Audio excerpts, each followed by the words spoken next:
I appreciate you sharing your story. I think it's a very unique story from someone that came from your position, because no one else has really been able to tell it from a first-hand perspective before.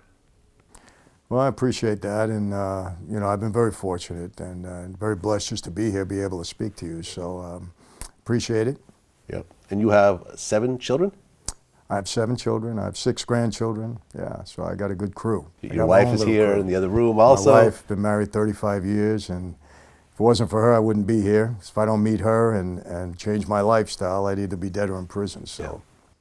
Well, I think that everyone who's watching this, who, has been involved in crime and, to one degree or another, or has been involved with family who's been involved in crime, like, this is a very rare case of someone that actually gets to ride off into the sunset without doing 100 years, without being murdered,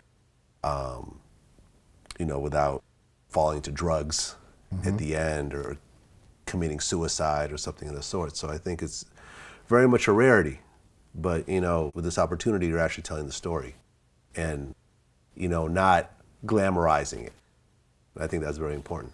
Yeah, well, look, I want to be clear in that. I don't glamorize my former life. And I certainly, a big part of what I do now is discouraging these young people from continuing in a life of crime or getting involved in it in the first place. So, because it's a destructive path in life, and it just makes no sense. Yeah, and I think these days, like I said, with cell phones and cameras everywhere and so forth. Well, look, when this guy Cali got killed, the alleged boss of the Genovese family, I mean, within 2 days they knew everything because there's cameras all over the streets. Yeah. They had one thumbprint on a license plate. I mean, yeah, it's amazing. I mean, you how do you commit a crime today and not get caught? I don't know. Right, and the guy that killed him, it wasn't even Mafia related. It was some guy that I guess liked a girl that was hanging out with him, and look, that's the story. Is there more to it? If there is, we'll find out. But the guy seems a little loony to me, actually, from what I'm reading and from what I heard. So who knows?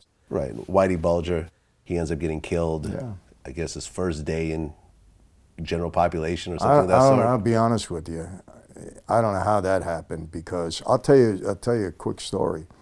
Henry Hill was on separation with me. He was on separation with a lot of guys. He was in the witness protection program, but he was in prison. Well, by mistake, they put him in Terminal Island in general population, where I was. And we happened to connect in there. Now, there was a shoot on, I mean, if anybody of us were to find him, we were supposed to take him out. So by mistake, they put him in the same prison where I was, in general population, when he was on separation. So the government makes mistakes sometimes. I firmly believe they made a mistake with Whitey. So that was just a... Yeah, it happens. But that was a fatal mistake, obviously. How do you put him in there? The guy is a known snitch. We have people in every prison almost. How the heck do you put him in there? Correct. So I guess they cut out his tongue or his eyes or... Yeah, Okay. So when Henry Hill, who was, the character in Goodfellas, the main guy, he ended up turning against everybody. Yes. And going into witness protection later on.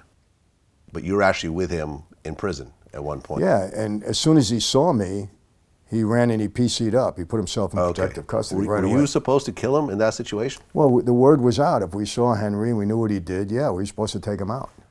Even though he wasn't telling on your family? No, but I knew Paulie Vario well. I knew Jimmy Burke well. I knew all those guys. So you're expected to do something. You can't say, oh, he's here and we're just going to pal around with him, Okay. So would you have tried to kill him if given the opportunity? No. That wasn't your thing. No, and I knew Henry pretty well too, so. No, when I seen him, I said, oh man, what is he doing here? I went back to my cell. I'll tell you what happened. The lieutenant called me about an hour later. I got called into the lieutenant's office and he said to me, Mike, what happened on the yard today? I said, what are you talking about? He's, Mike, who did you see on the yard? I said, I didn't see anybody. He said, Mike, you got to be honest with me because we're shipping you out of here. Now, Terminal Island was an hour from my house. I was getting visits. I said, what do you mean you're shipping me out? I said, hey, all right, I saw Henry. I said, ship him out. Don't ship me out. He said, well, he already PC'd up. Lieutenant liked me, fortunately, so they did ship him out. So Henry Hill's still around? No, he's dead. Oh, he's dead. Yeah. Okay. He lived out here for a long time, but he's dead. Okay. Did he stay in PC or no? I mean, stay in witness protection or no? Well, when he got out, he kept getting in trouble, so they threw him out of the program, from Got what it. I understand. Yeah, Henry is a poor soul. He was a mess. Yeah, man, crazy life. You know, and I always say this, in today's society, man, there's so many ways to make legal money. Yes. You know, from Uber to Do it legitimate. you know, to being a social media influencer, to doing whatever, man, doing music on your own, to play it starting straight. your own business. There's lots of ways to do it that doesn't involve prison time, doesn't involve any murders or shootings or stabbings. Agreed. You know, and honestly, that's always the best approach for anyone who's I watching totally agree. I discourage anybody from life on the street, Yeah. no doubt. this. Well, Michael, man, I appreciate you telling your story. Thank you. Until next time. Okay. Peace.